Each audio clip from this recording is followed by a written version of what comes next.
सोचिए कैसा होगा अगर आप अपने राज्य से काम धंधा करने के लिए महाराष्ट्र जाते हैं और वहाँ आपसे कहा जाए कि अगर आपको यहाँ पर काम धंधा करना है तो सिर्फ आपके लिए यहाँ पर मराठी भाषा ही बोलनी पड़ेगी। अगर आप मराठी भाषा नहीं बोलेंगे तो आपकी पिटाई कर दी जाएगी। तो क्या आप वहाँ पर रुकेंगे या फिर वापस लौट आएंगे? इसके साथ कुछ मेजर अपडेट अमेरिका की तरफ से आ रहे हैं। अगर आप सुबह उठें और देखें कि जिस मोबाइल की कीमत 20,000 रुपए थी अब वो 30,000 हो गई है। टीवी, लैपटॉप सब अचानक महंगे हो गए हैं क्योंकि अमेरिका में डोनाल्ड ट्रंप टैरिफ की तलवार लेकर फिर वापस आ गए हैं। आखिर टैरिफ क्या होता है और ये क्यों लगाया जाता है? दोस्तों, इसके साथ ही कुछ इंपोर्टेंट अपडेट इंडियन इंटेलिजेंस की तरफ से आ रहे हैं। भारतीय इंटेलिजेंस एजेंसियों ने बताया है कि पाकिस्तान की मिलिट्री की साइबर टीम भारत के सोशल मीडिया को चुपचाप तरीके से स्कैन कर रही थी, वो भी एक खास मकसद से।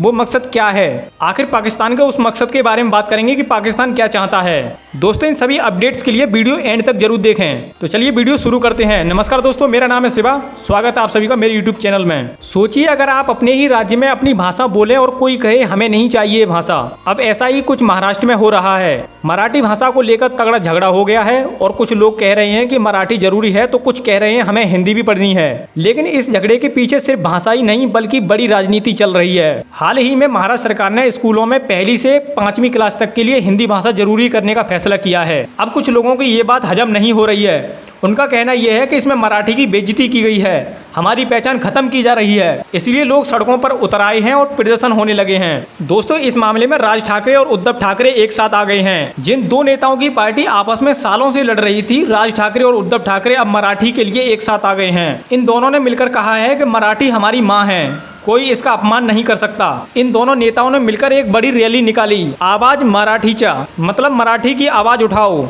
इसके साथ साथ दोस्तों, महाराष्ट्र के मीरा रोड इलाके में एक दुकानदार ने जब मराठी नहीं बोली तो एमएनएस के लोगों ने यानी राज ठाकरे के लोगों ने उसकी पिटाई कर दी। इसके बाद मामला और भी गर्म हो गया। सरकार ने कहा है कि मराठी जरूरी है लेकिन हिंसा नहीं चलेगी। कुछ नेताओं का यह भी कहना है कि सारा विवाद सिर्फ भाषा का नहीं है, चुनाव की तैयारी हो रही है। जैसे ही चुनाव नजदीक आते हैं तो नेता ऐसे मुद्दे उठाते हैं जिससे लोगों की भावनाएं भड़क उठे और उन्हें वोट मिल सके। महाराष्ट्र में बहुत सारे हिंदी बोलने वाले लोग बाहर से आकर बसते हैं, जैसे बिहार और यूपी से। अब भाषा को लेकर महाराष्ट्र में हिंसा होगी तो काम धंधा कैसे चलेगा? स्कूलों में मराठी होनी ही चाहिए, ये सही है, लेकिन हिंदी सीखना भी जरूरी है। केंद्र की नई एजुकेशन पॉलिसी भी भाषा पर जोर दे रही है। ऐसे में राज्य और केंद्र में भी टकराव है। आगे क्या होना चाहिए? जो लोग मारपीट में शामिल हैं उनके खिलाफ सख्त कार्रवाई करनी चाहिए।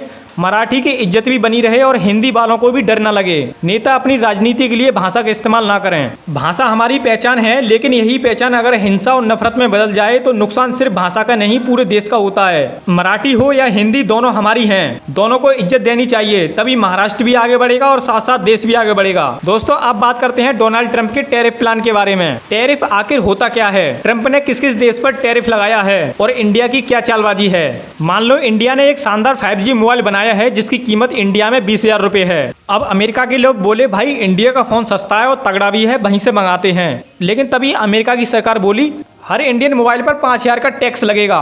अब वही फोन अमेरिका में जाके 25,000 रुपए का बिकेगा।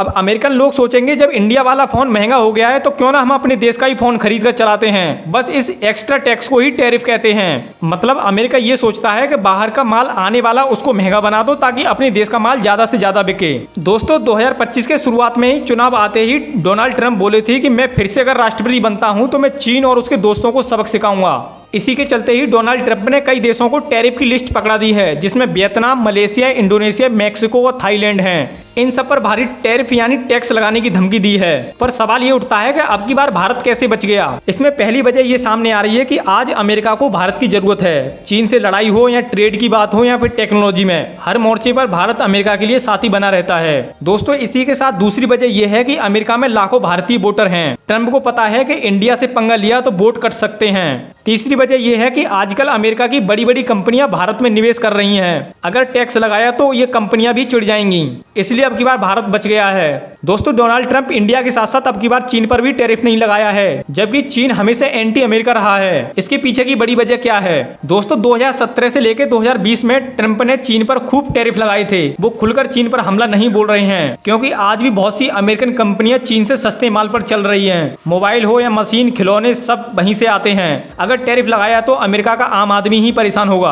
आखिर ट्रंप का असली गेम क्या है? ये सब एक पॉलिटिकल चाल है। ट्रंप ये दिखाना चाहते हैं कि वो अमेरिका के प्रोडक्ट्स को को बचाएंगे, नौकरी वापस लाएंगे और चीन को सबक सिखाएंगे। पर डोनाल्ड ट्रंप पीछे से ये सब देख रहे हैं कि किससे दोस्ती फायदेमंद है और किससे पंगा नहीं लेना चाहिए। दोस्तों, टैरिफ सिर्फ टैक्स नहीं है, ये एक चाल है जिससे सरकारें लोगों को दिखाती हैं कि हम देशभक्त हैं, लेकिन अंदर से सारा खेल बिजनेस और राजनीति का होता है। तो दोस्तों, अगली बार जब भी आप सुने कि टैरिफ लग गया है तो समझ लेना कि कीमत सिर्फ सामान की नहीं बढ़ रही है, राजनीति भी पक रही है। दोस्तों, अब बात करते हैं तीसरे अपडेट के बारे में। आखिर पाकिस्तान की मिलिट्री की साइबर टीम भारत के सोशल मीडिया को चुपचाप क्यों स्कैन कर रही है, चलिए जानते हैं। पाकिस्तान की एक साइबर टीम ने भारत के ट्विटर, फेसबुक, इंस्टाग्राम और टेलीग्राम जैसे प्लेटफॉर्म पर निगरानी रखनी शुरू की है। दोस्तों, उनका मकसद ये पता लगाना है कि इंडियन एयरफोर्स के फाइटर जेट जैसे कि राफेल, SU-30 कहां उड़ रहे हैं। बहुत से भारतीय नागरिक एयरफोर्स से जुड़े शौकीन लोग होते हैं और वो सोशल मीडिया पर पोस्ट करते रहते हैं, जैसे कि आज मिराज अंबाला में उड़ते हुए देखा गया। राफेल की मूवमेंट तेज है, शायद कुछ बड़ा होने वाला है। तरह तरह की पोस्ट इंडियन एयरफोर्स से रिलेटेड वो पोस्ट करते रहते हैं।